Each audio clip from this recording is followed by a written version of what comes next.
Bueno, una presentación en general del tema aprendizaje. Yo creo que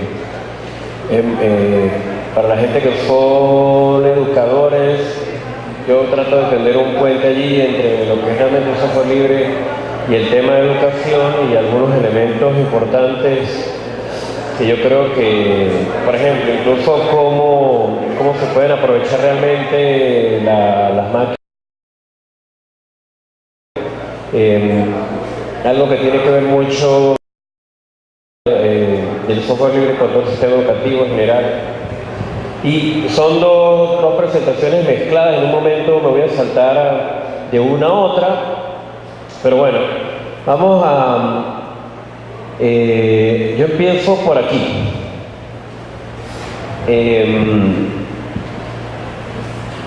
Casi toda la educación se basa, digamos, hoy en día, porque digamos, esto de Pablo Freire tiene mucho tiempo, pero aún seguimos teniendo ese modelo educativo. Ese modelo educativo donde está en la mayoría de las escuelas, el famoso libro de la pedagogía del oprimido de Pablo Freire. Sí, casi siempre cuando se está enseñando algo, se supone, como está allí, que hay unos pobres muchachitos que no saben nada de la vida, y entonces hay alguien que les tiene que decir cómo es que son las cosas.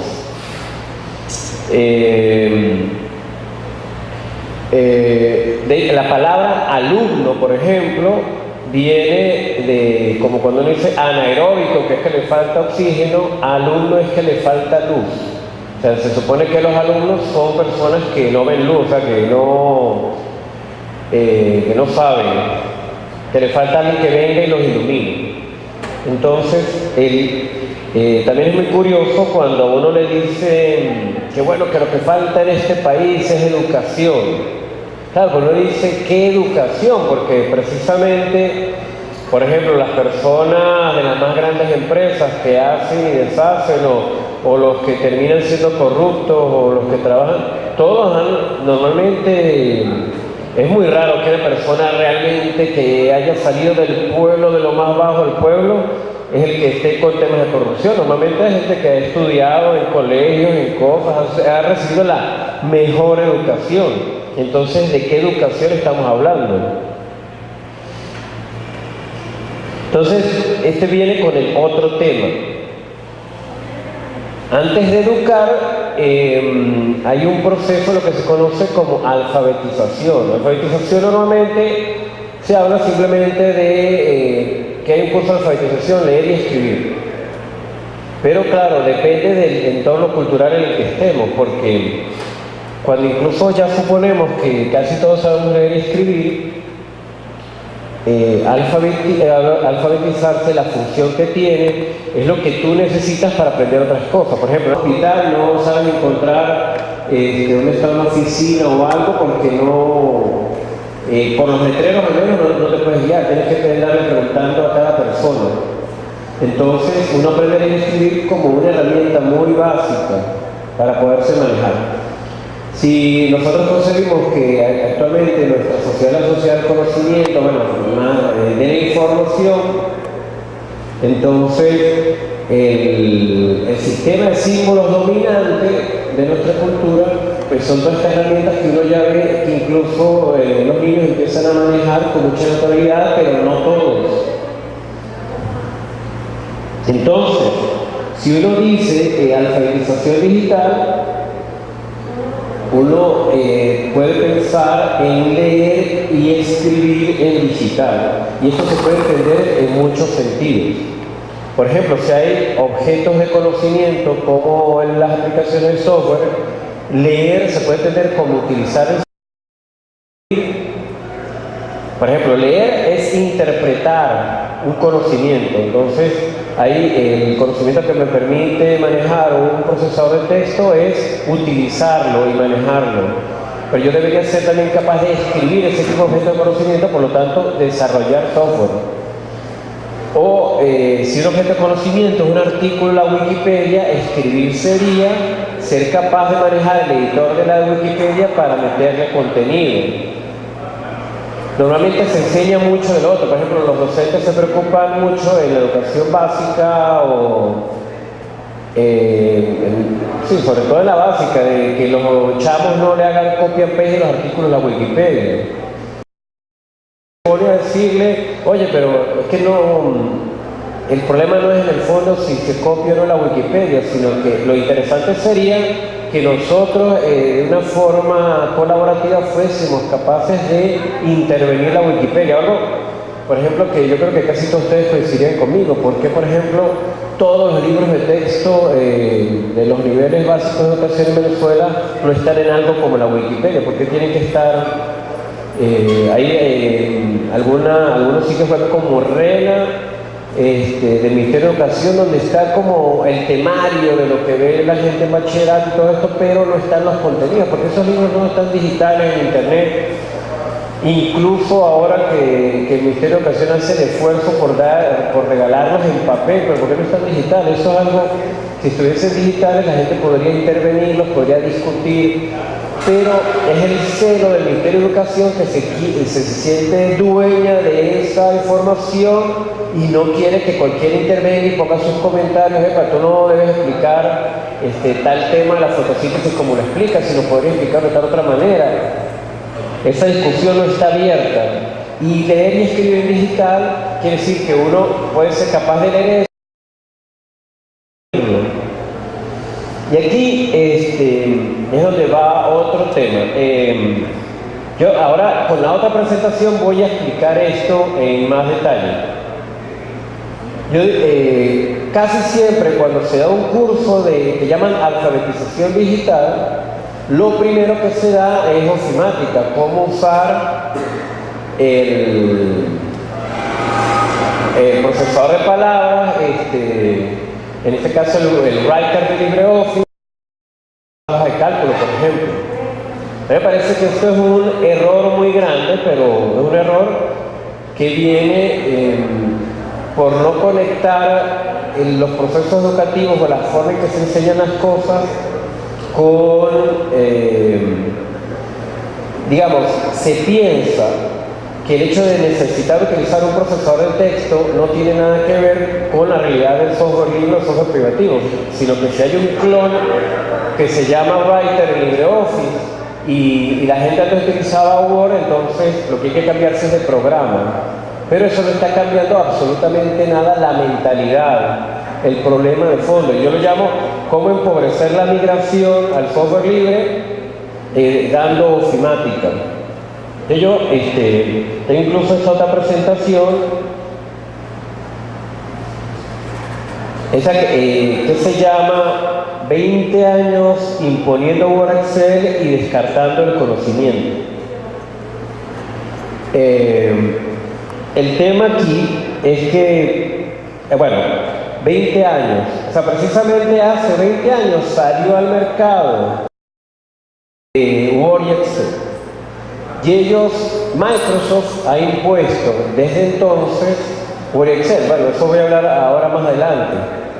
Pero hay un problema de fondo con cómo cree la gente que hay que enseñar informática. Por ejemplo, si se da algo de informática en primaria, normalmente si estábamos en Windows daban algo de Word y de repente alguna herramienta de hacer Paint, por ejemplo, algo típico que uno ve en la escuela. Ponían los chavos a dibujar con Paint y Word. Y luego en bachillerato se veía Word y Excel. Y luego incluso en la universidad, para cualquier carrera que no sea directamente informática, lo que se daba en informática era Excel básicamente, un poquito de Word y Excel. Lo que a mí me resulta muy llamativo es que la gente veía muchos años de Word, pero eran pésimos usuarios de Word. O sea, no, cuando yo les decía al final de la carrera que tenían que entregar la tesis, y uno les hablaba, bueno, hay que generar una tabla de continuos automáticamente, hay que gestionar las referencias bibliográficas, para poder manejar un documento que podría tener 200 páginas, la gente no sabía manejar estilos, no sabía hacer un montón de cosas con el procesador de palabras. Entonces, uno ve que esos problemas hay una comprensión limitada en general de todas las tecnologías de información. Por ejemplo, cuando la gente tiene claves de correo, las famosas claves que mucha gente tiene como clave 1, 3, 4, 5, que no, me hackearon la cuenta en Facebook, como si fuese una persona súper inteligente que fuese capaz de meterse en los sistemas, y todo lo que ocurrió fue que se metió en un cibercafé y se olvidó cerrar la sesión.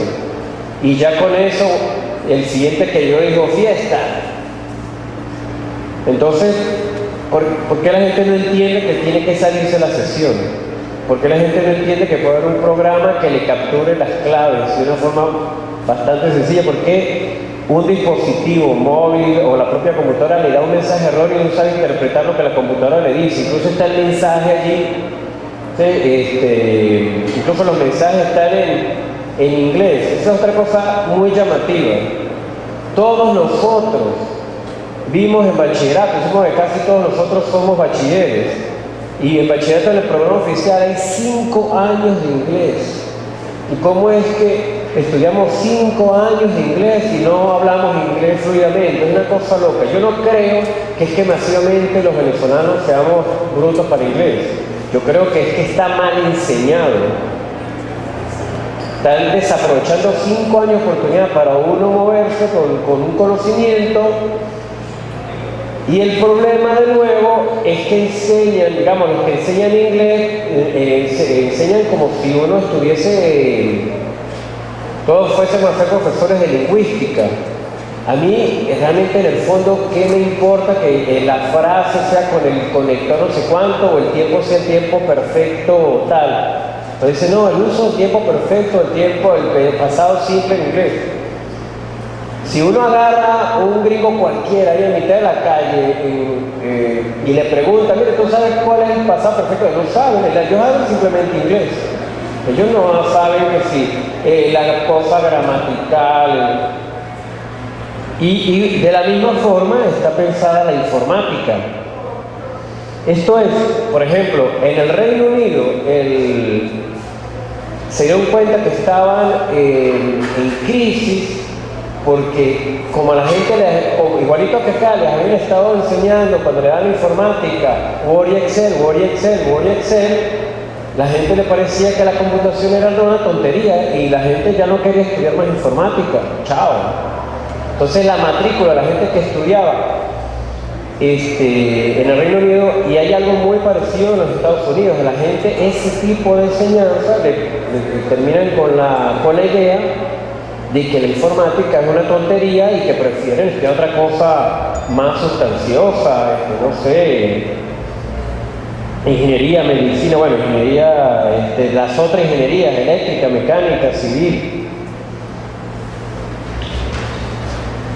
Otras estadísticas en Estados Unidos, en algunos programas pueden decidir si estudian materias complementarias que tienen que ver con informática con otras áreas de ciencias, literatura, historia, etc. Y había una tendencia, fíjense, justo en la década, digamos, 2000 al 2010, donde el interés en general de la informática también ha decrecido. Esto de tomar estadísticas en Reino Unido y Estados Unidos. Bueno, número uno, que en Venezuela hay muy pocas estadísticas de las cosas como para analizar la realidad local. Yo precisamente estoy en un instituto de estadística, yo me la paso metiendo en el portal del INE, estaba tratando de hacer algunos análisis estadísticos con las tendencias electorales, pero es sumamente difícil porque todos los datos están agregados, digamos, están sumados. Yo no tengo, por ejemplo, el dato originario según el INE que me diga cuál es la distribución demográfica por edades, por sexo, pero por parroquia. De repente están por sexo, pero todos sumados a nivel del Estado. Entonces, esos datos así como están en el INE, no permiten hacer prácticamente análisis interesantes. Por eso es que yo muestro esta estadística. Pero también lo muestro con otra finalidad, que un país como Estados Unidos es un país en la vanguardia de tecnología de información. Y si ellos tienen estos problemas, nosotros que de alguna manera, no es porque tengamos que seguirlos a ellos como si fueran el paradigma a seguir, Pero si ellos han detectado ese problema, nosotros que le estamos dando el impulso a la tecnología de información con un programa como el de Canaima, tenemos que, o sea, digamos, lo más inteligente sería detectar ese problema a tiempo y no caer en los mismos errores, no esperar que pase, que estemos haciendo un congreso en el 2020 y pico, decir, oye, la forma en que utilizamos las cadenitas no fue tan bien, si ya sabíamos que la cosa se estaba utilizando mal. Todo este problema de que, fíjense, justamente ocurrió en la segunda década, fue que en la década de los 90, Microsoft se metió con todo en las escuelas. Hay una cosa muy graciosa con el mismo personaje Bill Gates. En todos lados ponen, no, un niñito que sabe mucho de computación, entonces que quiere ser cuando grande como Bill Gates. Número uno, hay que ser idiota, porque este mundo está diseñado para que haya un solo Bill Gates. O sea, no es que Bill Gates sea una persona con un gran conocimiento, lo que pasa es que no tuvo ningún tipo de escrúpulo en utilizar el conocimiento de otros a su favor. Yo les recomendaría ver un documental que se llama Los Piratas del Silicon Valley.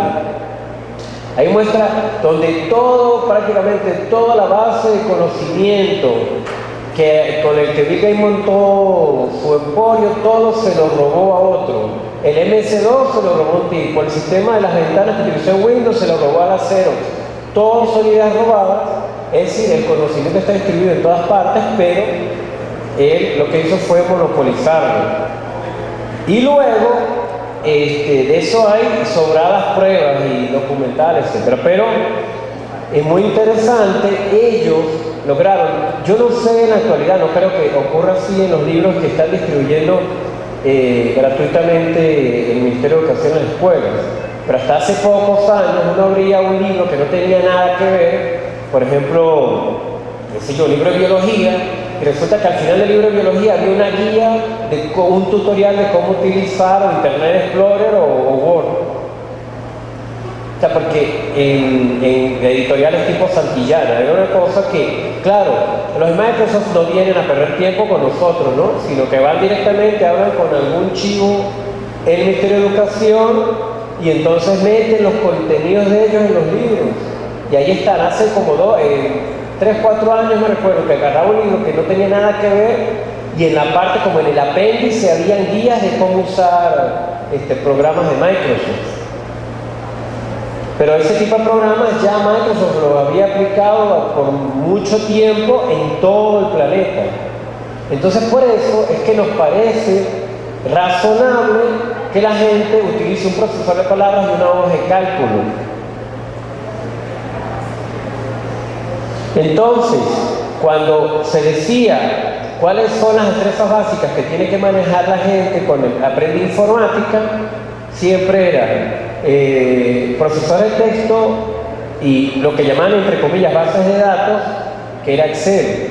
Por ejemplo, yo me recuerdo entre las cientos aberraciones, voy a buscar en tránsito terrestre la licencia del vehículo.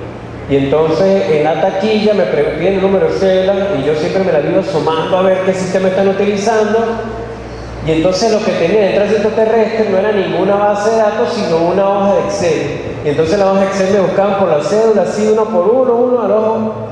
Y entonces como que marcaban una casillita que, se llevó ya, o sea, buscó la licencia del vehículo. Entonces,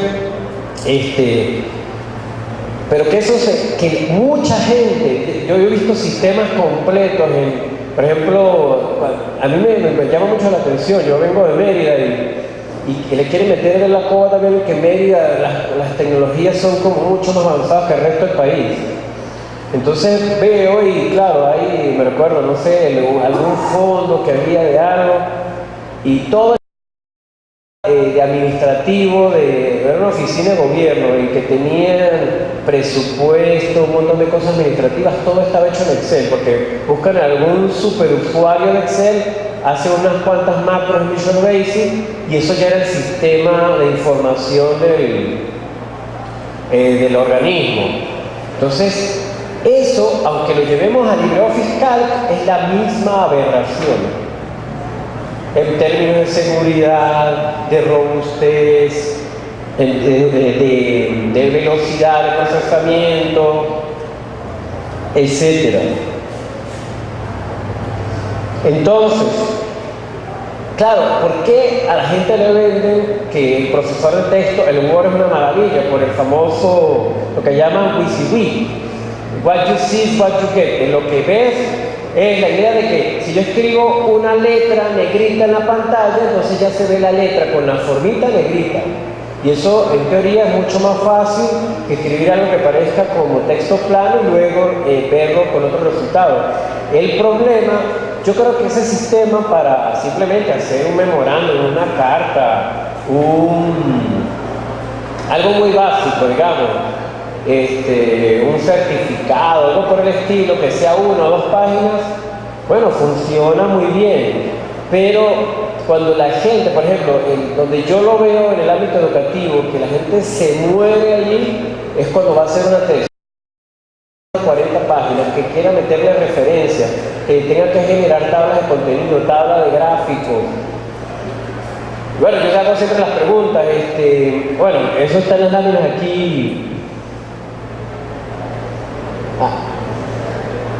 A ver, vamos a... Bueno, eso está... Bueno, todo eso que está diciendo, que el tema con el Word es que el contenido está todo mezclado con la apariencia, de inmediato se ven las negritas, etc. Entonces, bueno, lo que yo iba a decir está en las láminas más adelante. Pero, ¿qué limitaciones uno tiene con el Word? Bueno, el tema de los formatos.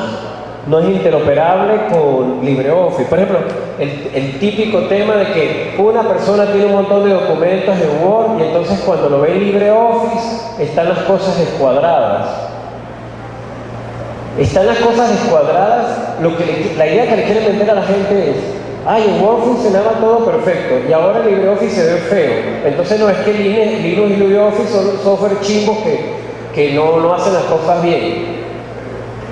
Claro, primero cuando uno le va a hablar, no, es que hay que hacer ingeniería reversa, la gente no sabe qué es ingeniería reversa, hay problemas de formato, la gente no entiende desde el fondo qué es un formato, cómo eso se almacena en la computadora. Todos los problemas por los cuales uno le toca justificar por qué no funciona bien LibreOffice son normalmente razones de tipo técnico que a la gente no les interesa. Pero lo cierto es que cuando se utiliza una herramienta como el Word, los datos no son interoperables y es muy difícil colaborar. Ustedes se han dado cuenta, no sé, que haya trabajado en una institución pública, que hay que hacer un informe que depende, por ejemplo, de varios departamentos, de varias personas que están trabajando. Y entonces una persona adelanta una parte del informe, o también eso ocurre en la universidad, en el colegio, cuando mandan un trabajo y es un trabajo en equipo, entonces cada quien hace un pedacito.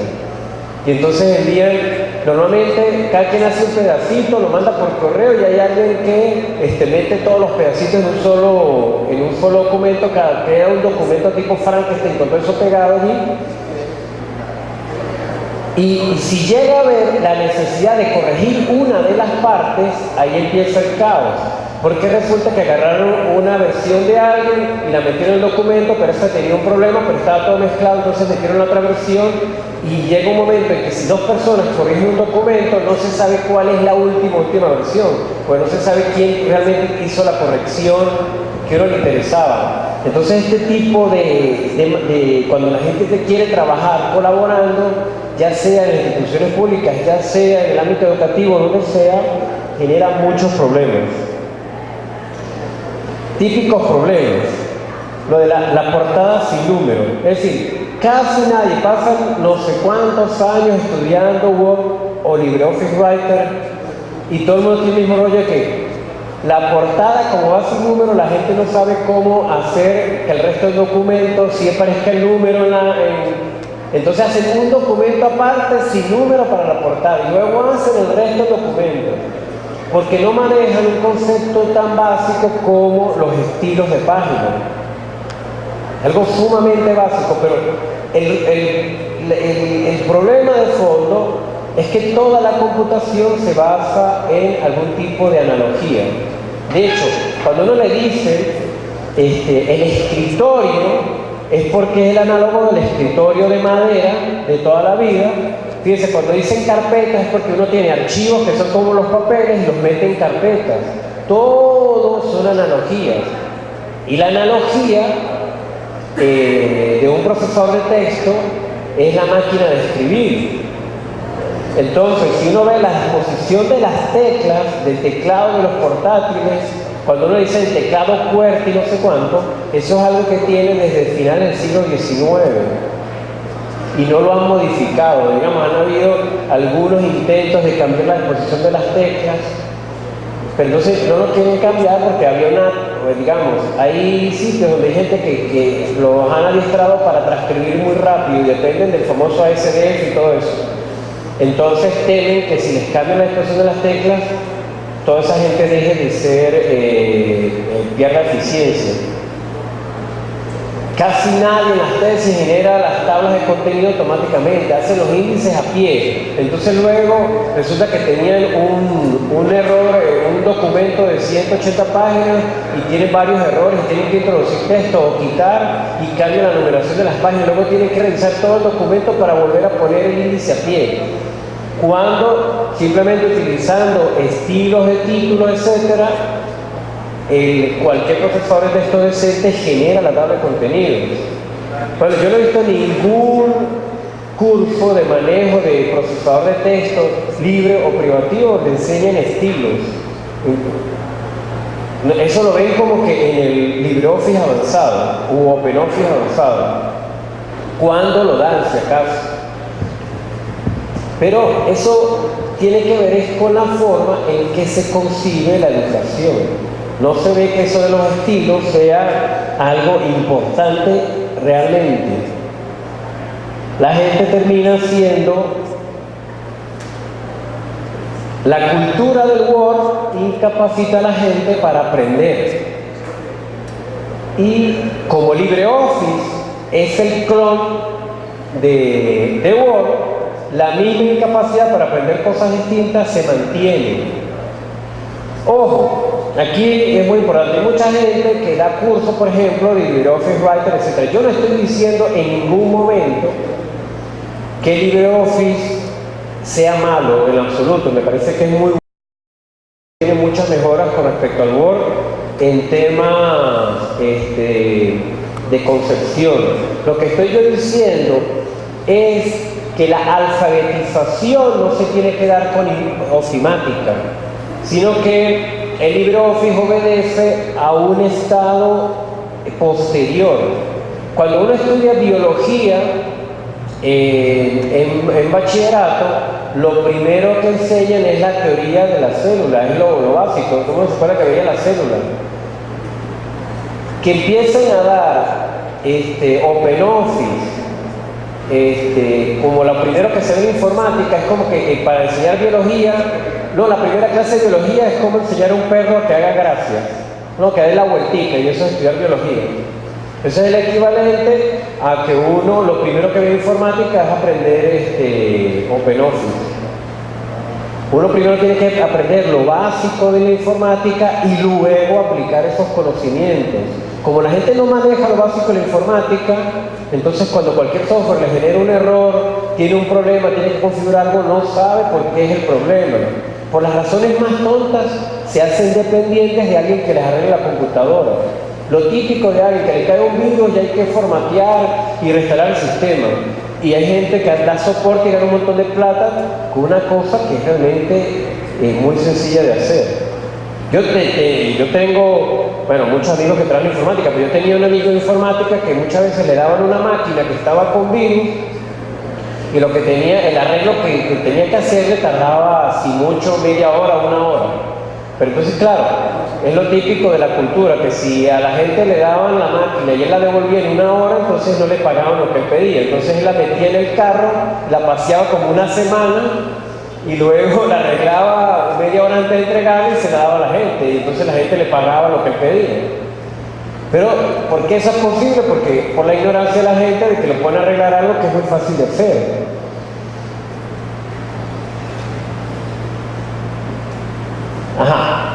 Más aún, yo esto ahora lo voy a adelantar un poco para... El otro rollo es el del Excel. Yo doy un curso que se llama Investigación de Operaciones.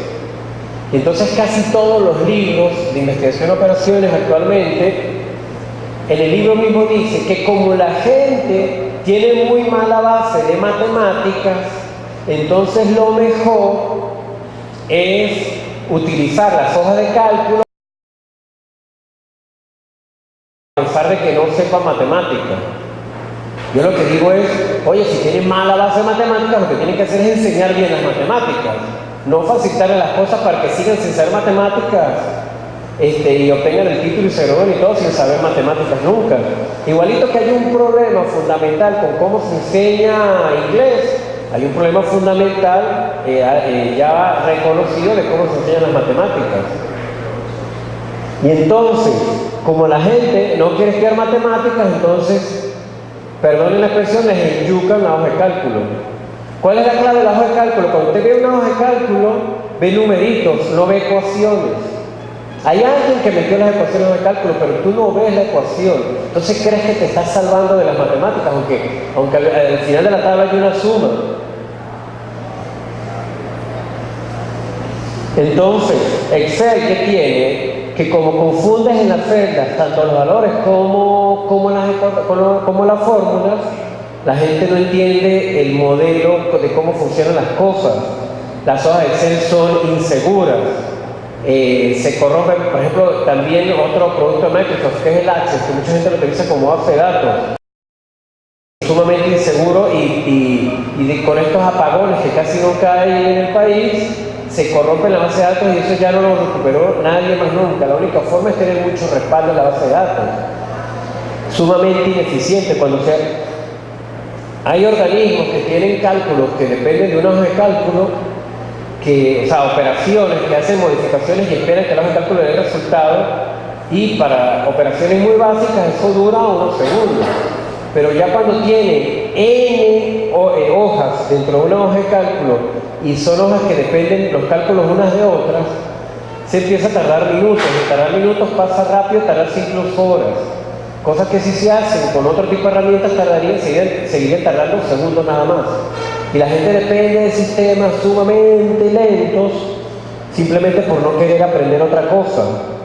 Hay muchos más problemas en Excel. Yo, por ejemplo, puse el caso de la cucaracha esa con la barba, porque en los box del programa hay errores en Excel que están notificados desde finales de los 90, desde el año 98, que se sabe históricamente que están allí y que como para Microsoft no son importantes, han sacado nuevas versiones de Excel y nunca los han arreglado. Y a ellos realmente no les importa.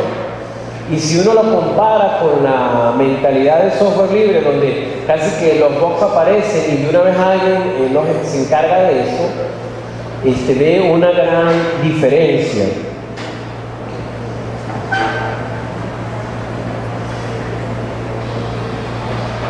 ¿Qué ocurre? ¿Por qué a los ingenieros les gusta tanto Excel? A algunos. Porque cuando tiene Windows, abren la computadora y entonces, claro, eso, a ver, yo por ahí tengo el famoso enlace, lanextremo.com. Si no fuese por lanextremo.com, no sé, casi todo el mundo que tiene en este país un Windows pirata tiene Lanextremo. Te pone en la cajita de ver la información del sistema, aparece la foto de los dos tipos allí. Y dice, nos pirateamos todo esto y además le metimos Office y Word, Word y Excel en el paquete.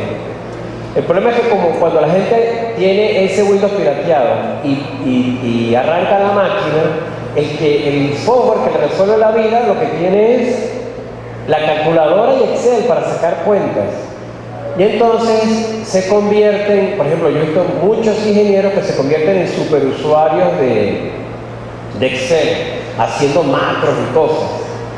Claro, entonces lo que hacen es, si era una aberración normal, lo convierten en una aberración al cuadrado. Mientras que una persona, ojo, por ejemplo, con el mismo software Canaima o con las canaimitas, Ya por ejemplo, todas las cadenitas vienen con Python por defecto, y eso se puede instalar con un montón de software de cálculo, pero además de eso, que también viene el LibreOffice que viene con Calc, hay otras software de cálculo como GNumeric, y hay otros sistemas libres para hacer cómputo científico de alto nivel como Octave, etc. Entonces, sin tener que pagar un bolívar adicional por licencia o sin tener que ir a ningún sitio web para descargarse nada pirata, uno de inmediato, dentro de la cultura del software libre, tiene un montón de alternativas.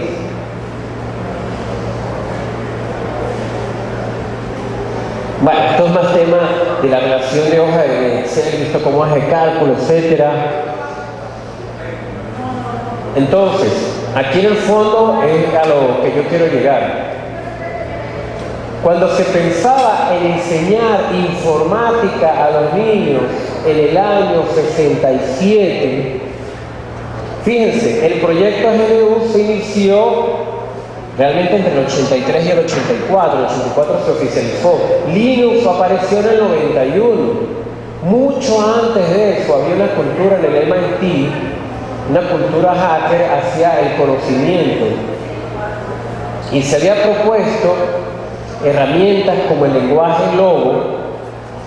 La idea era simplemente, cuando vas a enseñar informática, la forma de enseñar informática es enseñar cómo las computadoras se encargan de procesar información, y cómo las computadoras se encargan de procesar información es lo que se conoce como programar. Y eso es algo que está desde el año 67. El que diseñó el lenguaje Logo era Seymour Papert, que era discípulo de Jean Piaget. Todos los que se hayan metido con temas de pedagogía, es el padre de la pedagogía estructuralista, con otras referencias allí. Entonces, fíjense, era la computación como medio para explorar incluso otro tipo de conocimiento. No era la educación por sí misma.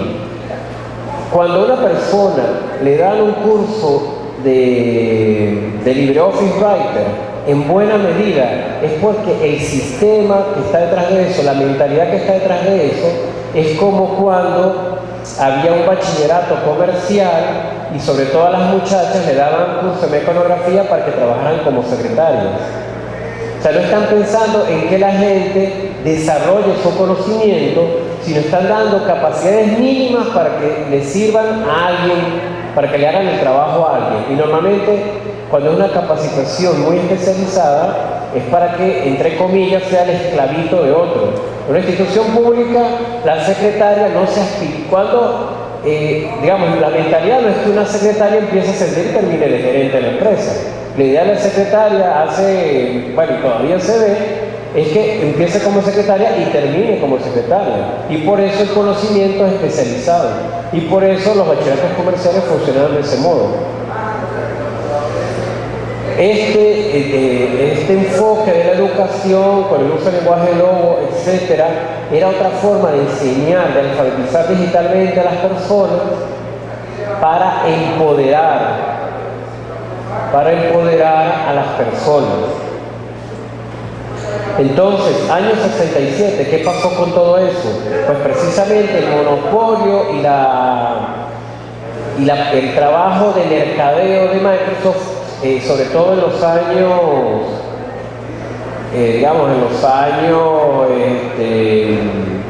sobre todo en la década de los 90, sirvió para acabar con todas estas iniciativas que tenían otro enfoque de la educación. Entonces, el propósito es que cuando se enseña computación no se enseña ofimática, sino se enseña los fundamentos realmente de la información digital. Todo lo que está en la computadora, como cuando ustedes han visto la película Matrix, son ceros y unos, y eso se codifica. Por ejemplo, una letra corresponde, cuando en la tabla ASCII o en otras codificaciones como UTF-8, una letra corresponde, primero, un código de ceros a unos corresponde a un número. Eso es pasar de formato binario a enumeración binaria a decimal, corresponden a letras. Y las letras eventualmente se utilizan para codificarse en imágenes, sonido y contener páginas web. Cuando la gente entiende ese camino, desde los ceros y unos hasta que tiene una página, cuando se consigue un error, que están utilizando un software o están trabajando en algo y se consigue un error, entienden mucho mejor qué es lo que está pasando. Pero esto no se enseña así.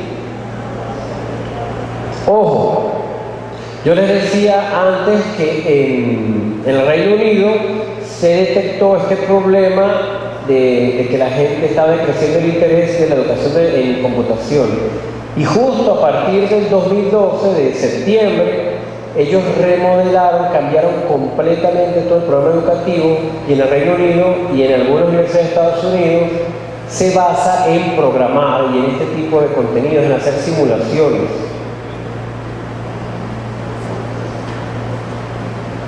Bueno, aquí hay otros detalles que no me parecen tan relevantes,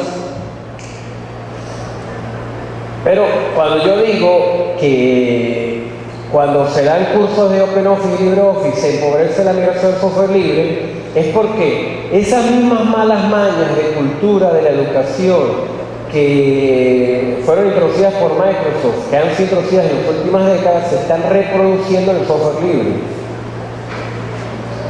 Yo una crítica constante que hago del programa Canaima, a mí me parece que el Canaima Educativo es un programa hermoso y tiene un potencial enorme.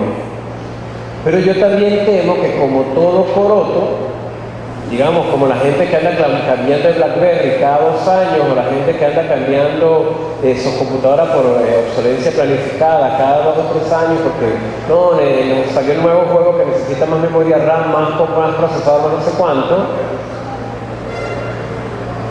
Si nos quedamos en esa cultura, las computadoras Canaima se van a ver como peroles obsoletas en 2 o 3 años, y todo ese esfuerzo se puede perder. Porque, por ejemplo, desde mi punto de vista, el concepto que viene del Ministerio de Educación es que no es la Canaima, la propia computadora, que la gente, los chavos pueden hackear o modificar como quieren, sino son los contenidos. Si yo soy un niño de tercer grado, entonces yo me tengo que meter al menú de los contenidos de tercer grado y hacer las actividades de tercer grado.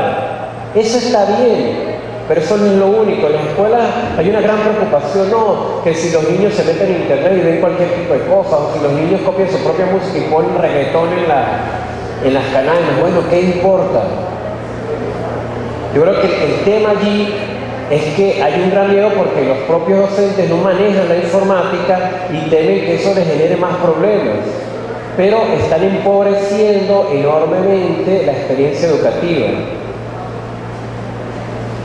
Entonces tiene que haber un proceso general donde todo el mundo se ponga a estudiar informática con otro enfoque. Yo no sé si sea exactamente este enfoque, pero yo creo que hay una gran posibilidad de que todas las nuevas alternativas se vayan bancarizando. Por ejemplo, no, aparece un nuevo curso de educación a distancia, no sé cuánto, y cuando uno ve cómo funciona el curso, todo se plantea en términos de que el que da curso es el que sabe y el resto no sabe, y entonces ocurre una bancarización de la educación a distancia.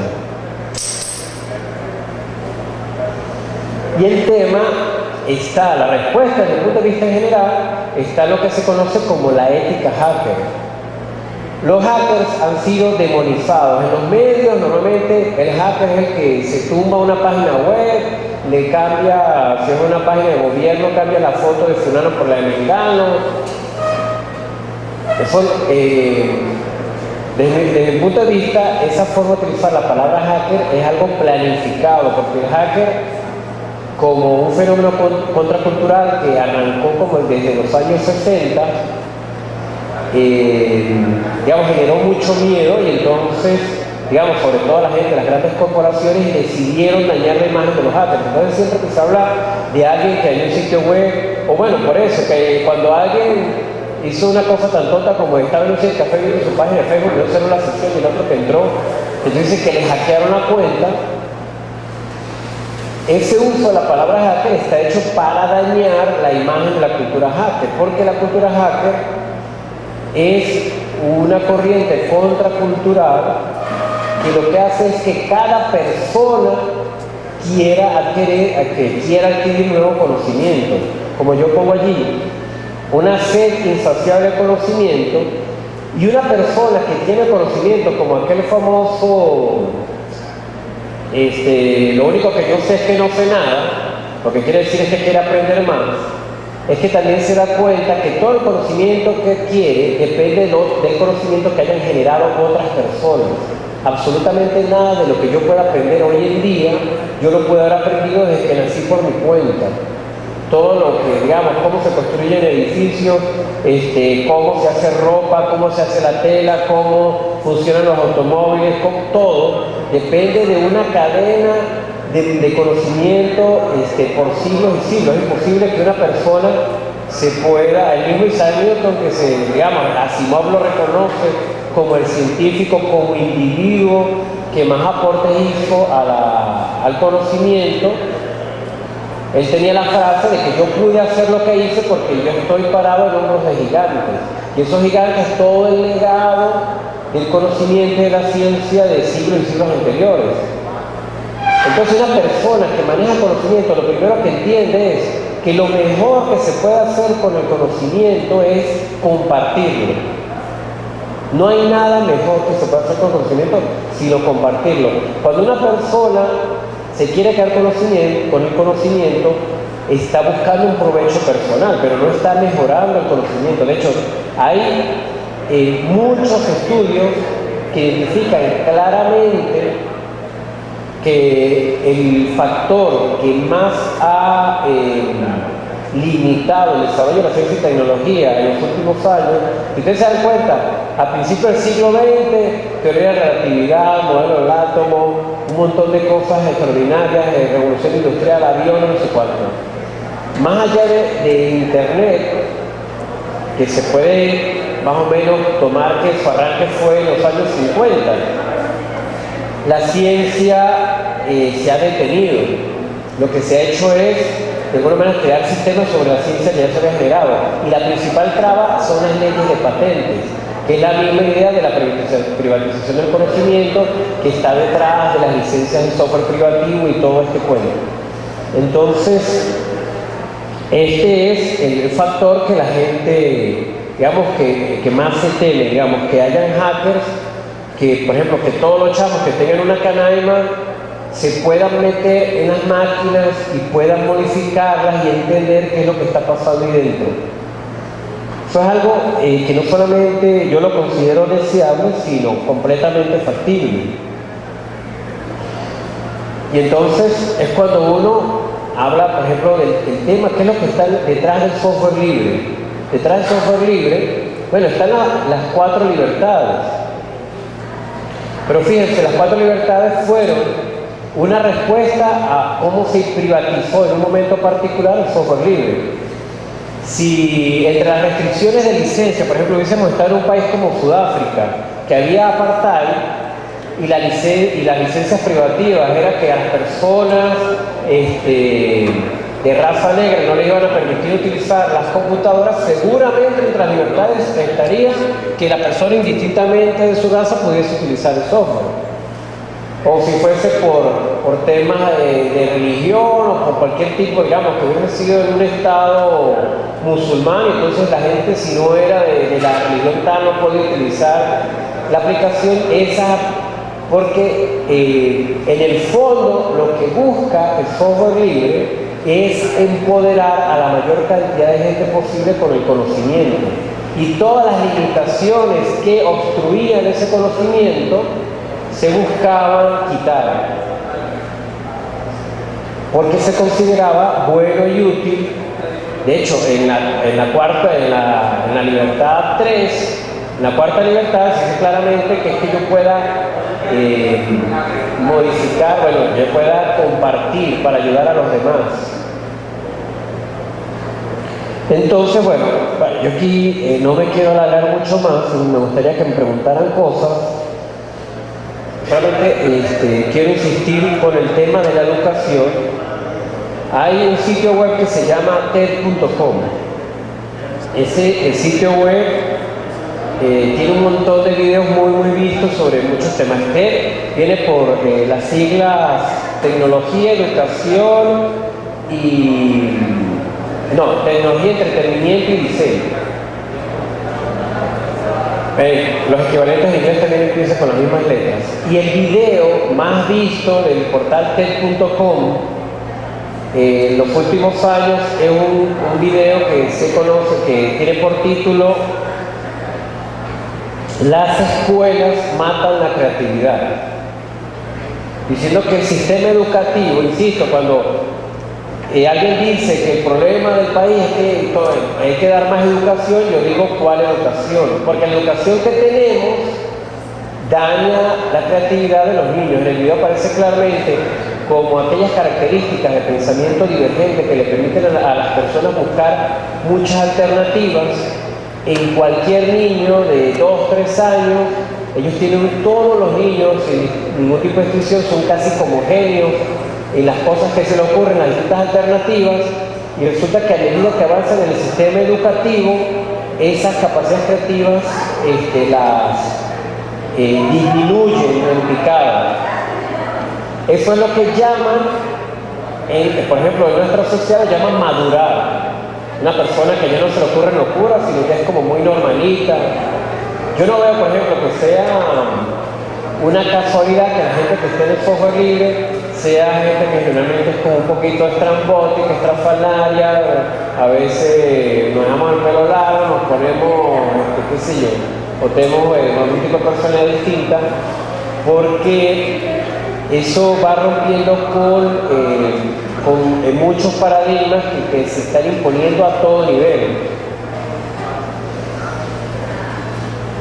La educación pública que conocemos nosotros no es algo que vino Moisés con las tablas a dar una verdad. Eso es algo que se estableció a finales del siglo XIX como marco de la revolución industrial.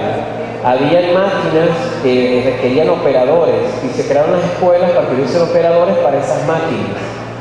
Y esas personas tenían que saber leer y escribir porque normalmente las máquinas venían con algún tipo de instrucciones o necesitaban recibir una capacitación mayor.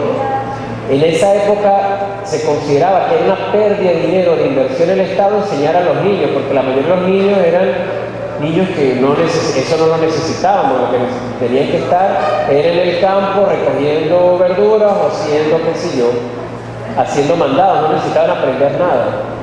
Y ese es el modelo imperante de, por ejemplo, el hecho de que los niños salgan en salones de clase, que todos los de primer grado, todos los de segundo grado que tengan la misma edad, es el mismo modelo industrial de sacar producción en lotes. Todo ese modelo de la educación que supuestamente se debería difundir aún se sigue reproduciendo. Hay un documental, aunque los realizadores son argentinos, tiene participación de mucha gente de Latinoamérica, que está en internet bajo licencias libres, se llama La Educación Prohibida. Bueno, tenemos que advertir que el documental es larguito, son 2 horas y largo y se hace un poquito pesado, pero vale la pena verlo. Entonces hablan sobre los enfoques alternativos de educación. Yo creo que todo esto tiene una enorme conexión con la realidad del software libre. El tema del software libre es que han intentado, yo lo considero un error, hacer el software libre como una cosa de migrar. O sea, lo que hacíamos con las herramientas de antes, hacer lo mismo con las herramientas libres, clonar las herramientas. Fíjense que la gente no pregunta, ¿cómo hago yo para hacer tal cosa? Sino, ¿dónde yo me consigo un software que haga lo que hacía AutoCAD o lo que hacía Photoshop, etc.? El problema no es conseguir una herramienta que haga lo que hacía Photoshop, porque eso ya es un modelo de cómo se maneja una imagen. El problema es lo que hago. ¿Qué quiero hacer yo? Yo quiero modificar una imagen o hacer un logotipo. ¿Con qué herramienta yo hago las cosas? No con qué herramienta va a sustituir a la que yo tenía otra. Entonces la mentalidad de volver a reproducir lo que teníamos en no libre a libre nos mantiene presos de la misma mentalidad. Este documental es, bueno, de nuevo, está en el sitio web, lo pueden descargar, está en formatos libres, incluso están los videos de codec libres. Si no lo han visto, lo recomiendo. Bueno, aquí hay unas partes que tenían que ver más con Python. Yo mañana voy a dar un taller de Python toda la mañana. Este es un lenguaje de programación que yo he utilizado tanto para dar cursos de capacitación de desarrolladores web dentro de empresas, lo he utilizado para dar clases de programación a niños desde últimos años de primaria y bachillerato. Si usted quiere saber algo de Python, el mejor espacio es que se apunten al taller que se va a realizar mañana, ¿no?, entre 8 y 12 de la mañana. También hay otros talleres en paralelo, pero yo le hago publicidad al mío. Ajá, y lo último que quería decir es que la herramienta, digamos, la estrategia educativa que yo considero más valiosa, todas las herramientas que tengan que ver no con que los niños aprendan de alguien que se supone que sabe, sino que construyan cosas, son las más valiosas. Por ejemplo, yo normalmente me inscribo también en congresos como ingeniero, yo estoy como pez fuera del agua, pero yo normalmente participo en congresos de educación. Y precisamente con la educación esta de 20 años con Word y Excel me dieron el premio como la mejor presentación del bloque de presentación y tal. Pero yo también he propuesto en otros congresos de educación utilizar los videojuegos. Los videojuegos se han demonizado. Me parece bastante tonto porque que los niños están todo el tiempo con el Game Boy ahí dándole, entonces la gente les habla y ellos no. Yo creo que ese apego de los niños con los videojuegos es porque el mundo exterior no les ofrece cosas interesantes y el videojuego termina siendo más interesante. En lugar de echarle la culpa al niño que no ve el videojuego, que le ofrece algo interesante, es como que ustedes agarren a alguien, no sé, su mamá o alguien que esté viendo la telenovela a las 9 y cuarto de la noche, que esté metida en la telenovela y tú le quieras sacar conversa, a ver qué, si te va a voltear la cara. Una señora que le encanta su telenovela y le quiera sacar conversa mientras ve la telenovela, a ver qué le va a hacer. Eso es lo mismo que el videojuego. Eso es lo que le entretiene. Entonces, ¿por qué tú, si en ese momento no hay otra cosa que haya de mejor atención que esa telenovela, pues a eso es lo que le dedica la atención? Los videojuegos es exactamente lo mismo. Bueno, prohíban los videojuegos, prohíban las telenovelas, a ver qué pasa en este país. Incluso, una cosa divertida fue RCTV, por ejemplo. Hay un montón de gente que aún estando a favor de que no le renovaran la concesión a Radio Caracas, hoy en día sigue extrañando las telenovelas Radio Caracas. Eso para mí es un fenómeno sumamente parecido al tema de los videojuegos. Lo que pasa es que el videojuego como estrategia educativa es sumamente valioso, no para jugarlo, sino para hacer videojuegos. Cuando se enseña computación para que los niños aprendan a hacer videojuegos junto con los profesores, la cosa se pone interesante. Por ejemplo, vi una experiencia educativa de dos maestras que el programa del curso era hacer un video. Entonces los mismos niños filmaban las partes, editaban el video. Ojo, y ese curso no era con herramientas libres y al final lo terminaban subiendo a YouTube, pero toda la experiencia era realmente excelente, porque está rompiendo con ese modelo de que si lo que están construyendo, las maestras mismas, cuando arrancó la cosa, no estaban seguras de cómo iban a hacer hasta el final. Y entonces con los mismos chamos estuvieron aprendiendo cómo hacer las cosas. Yo considero que sería muchísimo mejor si todo fuese con herramientas libres. Todos los videojuegos son simulación. Hay experiencias de simulación, por ejemplo, alguien que le van a dar un avión para una línea comercial, antes de montarse en el avión, lo ponen en un simulador comercial, no sé cuántas horas. Toda experiencia, digamos, todo conocimiento que requiera algún tipo de inmersión en el entorno, simulaciones ideal, cualquier cosa que uno se le ocurra de procesos de fisiología, de química, de biología, incluso ver cómo evolucionó algunos eventos en la historia, todo se puede ver a través de la simulación y uno puede hacer videojuegos de eso. Nosotros hablábamos, bueno, yo comentaba que la matemática se enseña muy mal. Si ustedes se meten en una página como Amazon y buscan matemáticas o física para videojuegos, resulta que han salido libros que durante todo el bachillerato la gente le huyó a las matemáticas. Fue aburrido, no sé qué, normalmente los profesores de matemáticas son los más autoritarios, dan clases hablando ellos solos con la pizarra, todo ese tipo de cosas. Pero resulta que más adelante en su vida quisieron hacer videojuegos. Pero resulta que para hacer videojuegos se dieron cuenta, por ejemplo, ¿quién aquí ha jugado Angry Birds? Solamente dos, no he jugado más Angry Birds, los pajaritos esos que lanzan y tumban todo. No les creo que haya solo dos aquí. Bueno, todo eso, el movimiento del pajarito y cómo cae encima de los palitos de las cosas y cómo se caen y se van rompiendo, todo eso es física. Movimiento bidimensional uniforme en 2D. Bueno, resulta que la gente que quería desarrollar videojuegos se daba cuenta que le hacía falta matemática, que le hacía falta física, pero como lo aprendieron mal en bachillerato, entonces están saliendo libros, matemáticas y física para videojuegos. O sea, porque con la matemática y con los videojuegos, la matemática y la física se vuelve interesante. Pero más aún, son innovadores porque tienen que inventarse cosas nuevas, hay narrativa, bueno, digamos, juegos como, no sé, la leyenda de Zelda, hay una historia, todos los juegos de los que llaman de rol, hace falta una historia, ya sea medieval, en el espacio, que hay una persona, que es como escribir un cuento, es como una clase de literatura. Y los videojuegos, casi ningún videojuego se puede desarrollar una única persona, hay que hacer música, hay que programar, hay que tener imágenes, hay que poner historia, entonces la gente aprende a trabajar en equipo.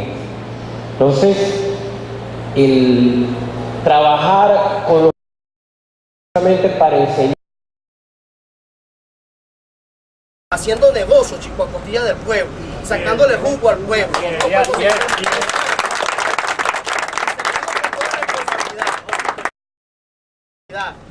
Y estamos comprometidos con el proceso, pero tenemos que ser autocríticos. Si nosotros no hacemos las autocríticas positivas, nos vamos a acabar peor que Acción Democrática.